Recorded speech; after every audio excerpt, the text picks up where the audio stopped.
नमस्कार दोस्तों, आज हम आप लोगों के सामने लेके आए हैं रिलेशन एंड फंक्शन का एक पार्ट बचा था, संक्रामक संबंध पार्ट। तो संक्रामक संबंध क्या होता है आज इसके बारे में हम बताएंगे। सारे टाइप हम बता चुके हैं, जितने भी टाइप थे रिलेशन एंड फंक्शन से। तो एक टाइप बचा था संक्रामक संबंध, आज उसके बारे में हम जानेंगे बहुत डीपली, बहुत अच्छे समझेंगे, बहुत आसान तरीके से। तो ट्रांजिटिव रिलेशन जिसको इंग्लिश में बोलते हैं और हिंदी में संक्रामक संबंध, ऐसा रिलेशन जिसमें ए कामा बी है और बी कामा सी है और बी कामा सी नहीं है तो संक्रामक संबंध होगा। ये परिभाषा भी समझ में नहीं आ रही होगी, अभी हम एग्जाम्पल से अच्छे समझाएंगे। और दूसरा नंबर क्या है, यदि ए कामा बी है और बी कामा सी है तो ए कामा सी होना चाहिए, तब भी संक्रामक संबंध होगा। संक्रामक संबंध होने के लिए 2 पॉइंट बहुत ज़रूरी। नंबर 1 पॉइंट, ए कामा बी है तो बी कामा सी ना हो, अर्थात कहने का मतलब अगर कोई अवयव ए और बी है फिर बी से चालू होने वाला कोई अन्य संबंध नहीं मिल रहा है तो भी संक्रामक संबंध होता है। और दूसरा, अगर ए कामा बी है और बी कामा सी है, मतलब कि ए कामा बी है और बी से चालू होने वाला एक दूसरा रिलेशन मिल रहा है तो ए कामा सी अर्थात इससे पहला और इससे लास्ट वाला होना चाहिए, तब भी संक्रामक संबंध होता है। रिलेशन की बात करते हैं, एग्जाम्पल की बात करते हैं। जैसे पहला एग्जाम्पल है 1,2 और 3,4। तो 1,2 है, फिर 2 से चालू होने वाला कोई रिलेशन नहीं दिख रहा है, तब भी यह संक्रामक संबंध होगा। दूसरा पॉइंट क्या है, एग्जाम्पल दूसरा, 1,2 है, 2,3 है।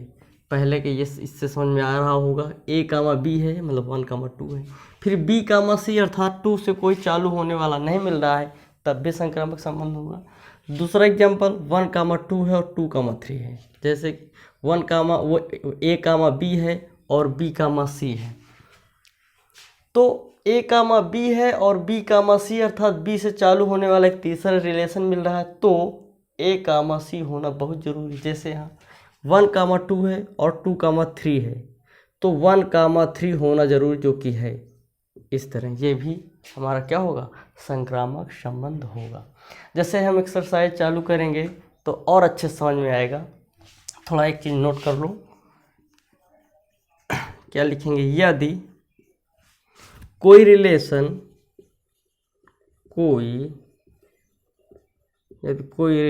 कोई संबंध कौन कौन से हो, रिफ्लेक्सिव का मतलब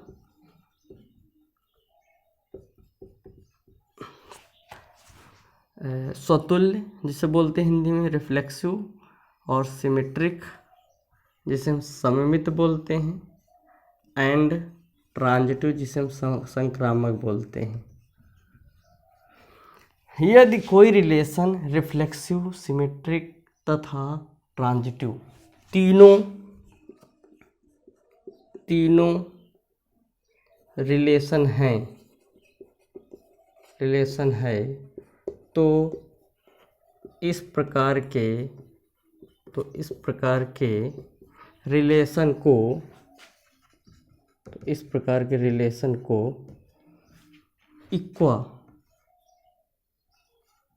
इक्विवेलेंस अर्थात तुल्यता संबंध बोलते हैं। हिंदी में क्या बोलते हैं, तुल्यता संबंध। यदि कोई रिलेशन रिफ्लेक्सिव अर्थात स्वतुल्य, सममित और संक्रामक तीनों रिलेशन है तो इस प्रकार के रिलेशन को इक्विवेलेंस अर्थात तुल्यता संबंध कहते हैं। सारी चीज़ पढ़ा के चले आ रहे हैं शुरू से, इसके सारे टाइप ख़त्म हो गए। पहले वाले पार्ट में पिछला वीडियो देखना, इससे पहले के सारे टाइप बता चुके हैं। ये टाइप बचा था, ये बता दिया। अब हम देखते हैं एक साथ सारे एग्जाम्पल देखेंगे, इसके बाद एक्सरसाइज चालू करते हैं। समझना, जहाँ पर समझ में ना आए कमेंट द्वारा ज़रूर बताएं, कौन सा नंबर, कौन सा क्वेश्चन, कौन सा टाइप का सवाल या कौन सा रिलेशन हमें समझ में नहीं आया है। बहुत बेहतरीन से हम दोबारा वीडियो बनाएंगे और फिर अपलोड करेंगे इसके। अब चलो इसको देखते हैं। पहला सवाल है, गिवन है a बराबर 1, 2, 3 डैश 13 और 14, अर्थात यहाँ तक ये अंक दिए गए हैं। इस रिलेशन में r का मतलब है ये रिलेशन r, इस रिलेशन को r से व्यक्त किया गया है।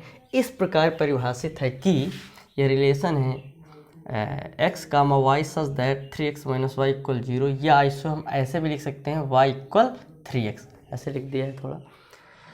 तो अब इस रिलेशन को सबसे पहले हम अपने तरीके से रिलेशन में इसमें कन्वर्ट करते हैं। कैसे कन्वर्ट करते हैं, इसके कहने का मतलब है हम पढ़ा के आए हैं कि यहाँ जो भी रिलेशन बनेगा, जो भी अंक होंगे इस a के अंदर से ही होने चाहिए।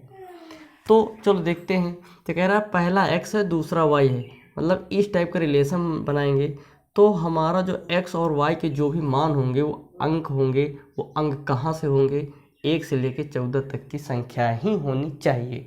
तो सबसे पहले बात करते हैं, और वो किसके अकॉर्डिंग होना चाहिए, इसके अकॉर्डिंग होना चाहिए। थोड़ा समझते हैं। अगर हम x का मान x की जगह इनमें से कोई भी संख्या रख दे, तो चलो सीरियल से रख के चलते हैं।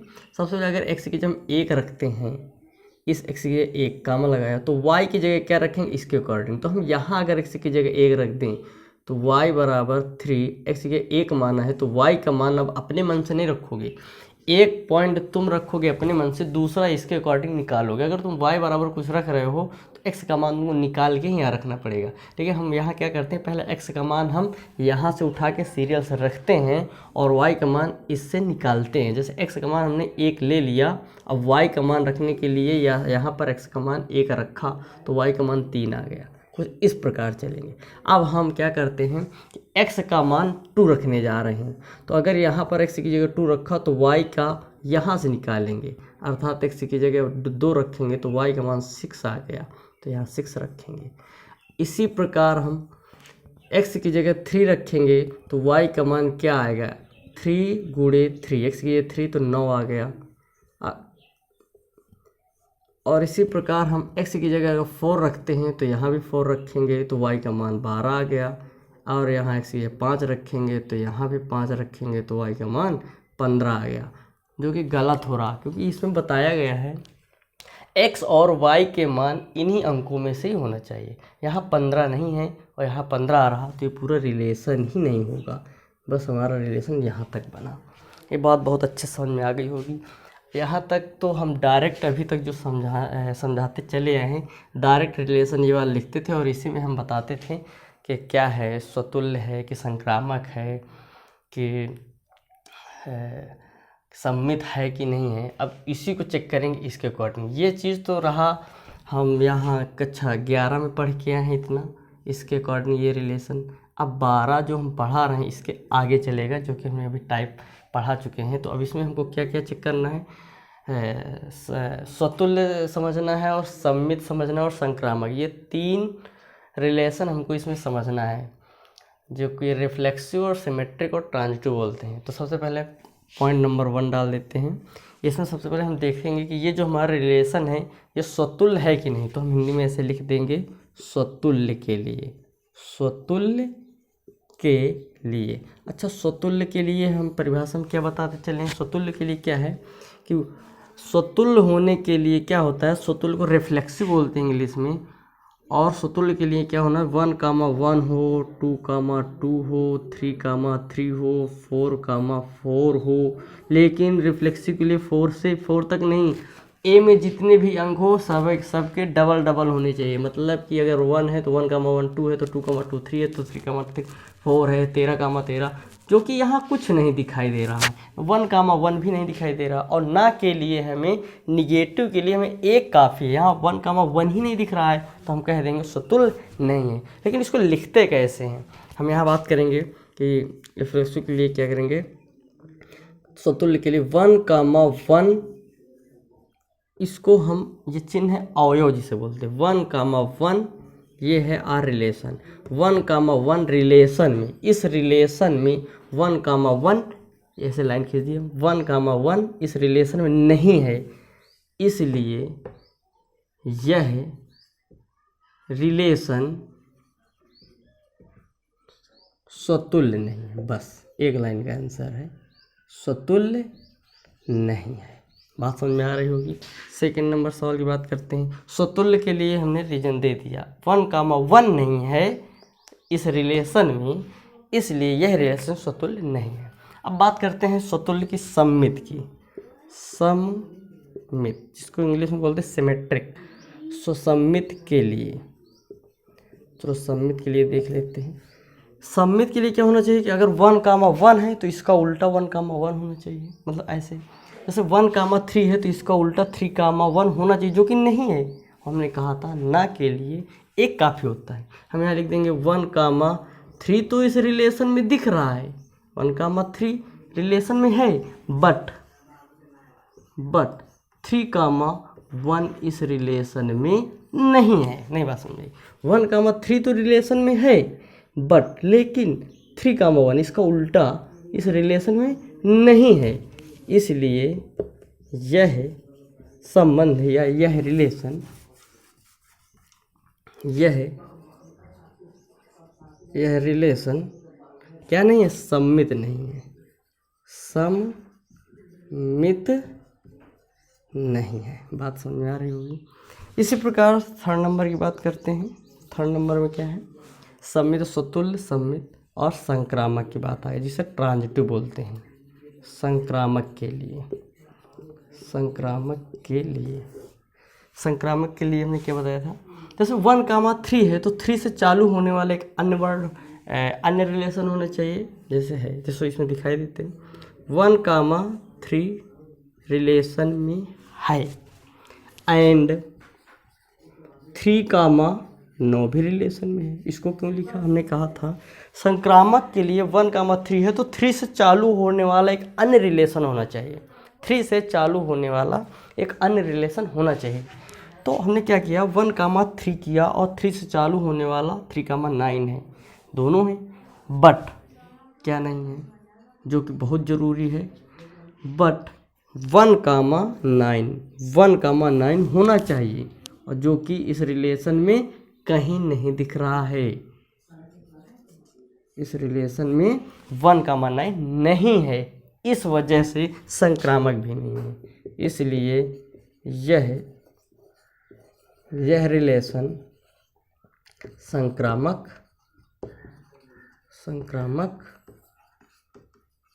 नहीं है। बात समझ में आ रही होगी, यह रिलेशन संक्रामक नहीं है। ये तो रहा पहला सवाल, इसको आप नोट कर सकते हैं। हम दूसरा सवाल देखेंगे, पूरा प्रयास करेंगे अच्छा समझाने के लिए, अच्छा समझ में आएगा। तो दूसरा सवाल देखते हैं, इसको नोट करो।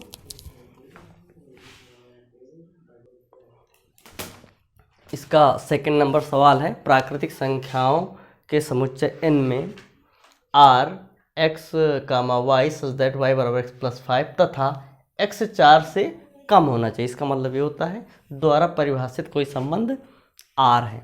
तो चलो बात करते हैं, हम इसको हल कैसे करते हैं, सोल्यूशन देखते हैं इसको। ये तो सवाल है, इसका सोल्यूशन देखते हैं। लिखेंगे पहले गिवन है, गिवन हम अपनी तरफ से मान लेते हैं कि जो n है, मतलब कि ये n दे दिया, n का मतलब होता है प्राकृतिक संख्या है। मतलब जो भी हम रिलेशन बनाएंगे वहाँ पर x और y की जगह जो भी संख्याएं आएंगी वह नेचुरल नंबर होना चाहिए, प्राकृतिक संख्या होना चाहिए। और सबसे पहले हमको ये पता होना चाहिए कि प्राकृतिक संख्या होती क्या क्या है। प्राकृतिक संख्या 1 से लेके डैश सारी होती हैं पॉजिटिव संख्याएं। तो चलो हम मान लेते हैं कि कोई a बराबर हमारा नेचुरल नंबर 1, 2, 3, 4 डैश यहाँ तक अंत तक कोई संख्या प्राकृतिक हो गई। इन्हीं के अंदर से भी हम ये रिलेशन बनाएंगे। चलो रिलेशन बना देख लेते हैं। तो रिलेशन में क्या आएगा, हम कहता है कि x की जगह वही x की जगह रखेंगे इनमें से कोई एक संख्या, y यहाँ से निकालेंगे इससे।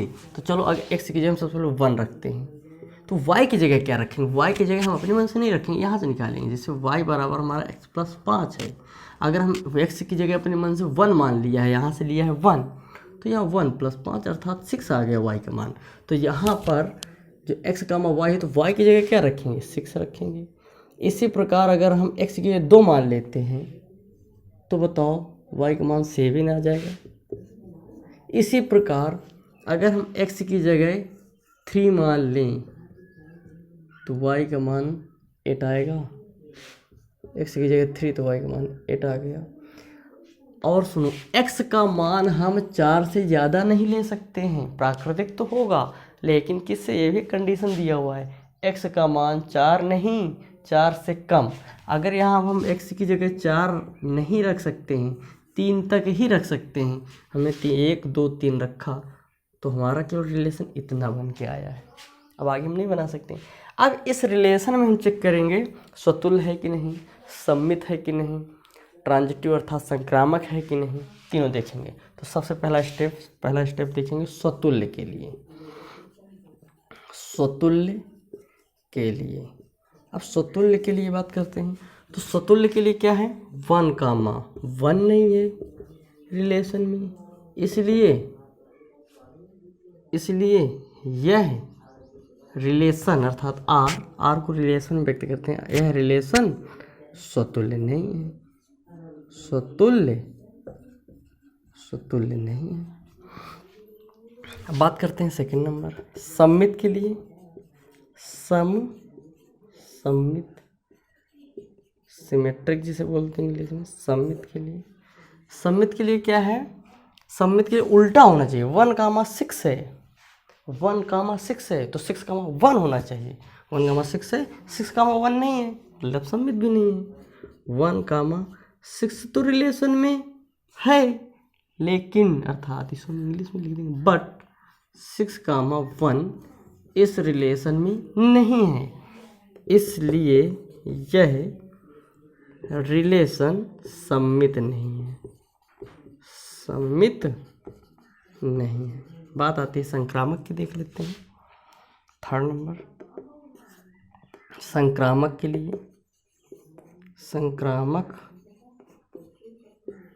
देख लेते हैं। संक्रामक के लिए क्या होना चाहिए, 1 कामा 6 है तो 6 से चालू होने वाली कोई संख्या अगर नहीं दिख रही है तब भी संक्रामक होगा। तो 1 कामा 6 है, 6 से चालू होने वाली कोई संख्या नहीं दिख रही, संक्रामक अभी तो है। 2 कामा 7 है, 7 से चालू होने वाली कोई संख्या नहीं दिख रही, संक्रामक है अभी। 3 कामा 8 है, 8 से चालू होने वाली कोई संख्या नहीं दिख रही, मतलब कुल मिला के टोटल संक्रामक है। कैसे चेक करते हैं, देखो ये लिखते कैसे हैं, हम लिखेंगे 1 कामा 6 रिलेशन में है बट 6 कामा अन्य अवयव कोई नहीं है। हम हिंदी में ऐसे लिख सकते हैं, अन्य कोई अवयव नहीं है, अन्य कोई अवयव नहीं है, ये रिलेशन इसमें नहीं है। मतलब अन्य कोई अवयव का मतलब क्या हुआ, यहाँ कोई भी संख्या हो सकती थी 6 से चालू होके, लेकिन ऐसा है नहीं, ये बता ऐसा कहीं रिलेशन में है नहीं, इस वजह से अभी रिलेशन है। इसी प्रकार हम इसको ऐसे लिख सकते हैं, 2 कामा 7 तो रिलेशन में है बट 7 कामा वही अन्य रिलेशन इस अवयव में नहीं है। और इसी प्रकार 3 कामा 8 भी रिलेशन में है बट 8 कामा अन्य कोई अवयव नहीं है, यहाँ टोटल रिलेशन में, इसलिए हम लिख सकते हैं, इसलिए यह रिलेशन संक्रामक है, एक बात और ध्यान करना, जो हिंदी मीडियम की किताब है, जो हिंदी से एनसीईआरटी किताब, उसमें इसका आंसर गलत दिया हुआ है, उसमें लिखा है कि संक्रामक नहीं है। कृपया करके आप लोग इंग्लिश मीडियम वाली किताब देखना, जो इंग्लिश से है, सीबीएसई बोर्ड की जो किताबें हैं, बुक है, उसमें इसका आंसर सही दिया होगा, संक्रामक है। लेकिन हिंदी मीडियम में जो यूपी बोर्ड की किताब है, उसमें से ये इसका आंसर दिया है कि संक्रामक नहीं है, जो कि उसमें आंसर गलत दिया हुआ है। ठीक है, अब अगला जो सेकंड ना, इसके अगला नेक्स्ट जो सवाल हैं, पूरी एक्सरसाइज पड़ी है, इसको हम अगले वीडियो में अगले सवाल सारे बताएंगे। तब तक आप इनका रिवीजन करिए, अच्छे से समझिए, जहाँ ना समझ में आए कमेंट में बताइए। इसके बाद अगला जो वीडियो लाएंगे यहाँ जो भी समझ में नहीं आया होगा उसके बारे में बताएंगे, वो सवाल पुनः बताएंगे। बाकी आगे धीरे धीरे इसी तरह हमारी एक्सरसाइज ख़त्म होती चली जाएगी। और यहाँ छुट्टियाँ चल ही रही हैं, तब तक इसको अच्छे से